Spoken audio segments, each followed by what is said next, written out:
another very, very interesting individual, somebody who you really, really were one of the biggest, not only fundraisers, but moral supporters of this past election, Donald J. Trump.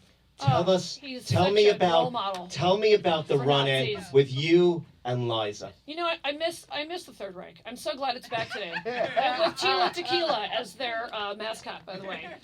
What the fuck happened to Tila Tequila? Anybody remember? She had like the dating show. You guys are too high and mighty.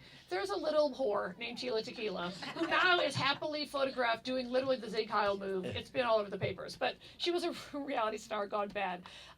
So yeah, I have a story in the book about Trump that I swear is worth the price of the book alone, which is I've met him a few times over the years, and he's just a tool. But one time I was seated next to him at this long event, and we were on a dais, so we all had to make little speeches. And he turned to me and he goes, "So you're a female comedian?" And it's like been a while since I heard that. Like there's a lot of that still around. But I was like, "Oh, that's right, dudes still think that." I go, "Yeah." Next thing you know, we're gonna want to vote. And then he goes, "How much you make?"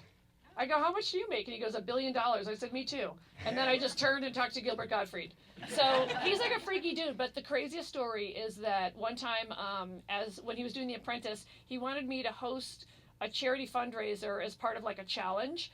And you know that his foundation didn't even give any money, right? So like when I was on to as a guest of my... Wait, hold on one second. His foundation or his fuckdation? Oh, his foundation is apparently not giving the money that they promised it would. David Fahrenthold has a great story about it in today's WAPO. And I'm down with the journos. Because, by the way, in this new Reich, I think they're going to kill the journalists first and then the comics.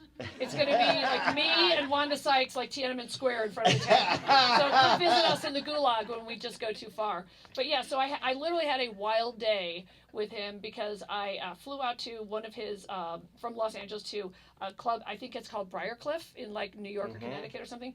And I get there and there's the Donald. And he's not in the suit, right? So he's in his khakis with like his gun hanging over and his moobs are hanging down. He's not conventionally attractive. And I say that because what he said about women, he's got it coming. So then I see on the golf course my beloved, the one, the only Liza freaking Minnelli. And I said, I cannot leave Liza alone with the Donald.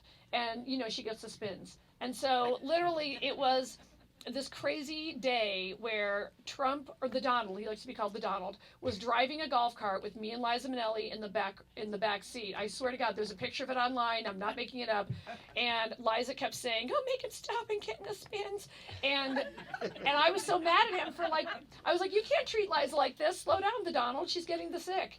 And she was wearing a sequin cashmere Halston jumpsuit. Everything about the story is just nuts. Like, some of these stories are actually too crazy for my act. Some of them are just weird or people you wouldn't think I would know, and it's like, okay, this is book time, not necessarily stand-up time. Yeah.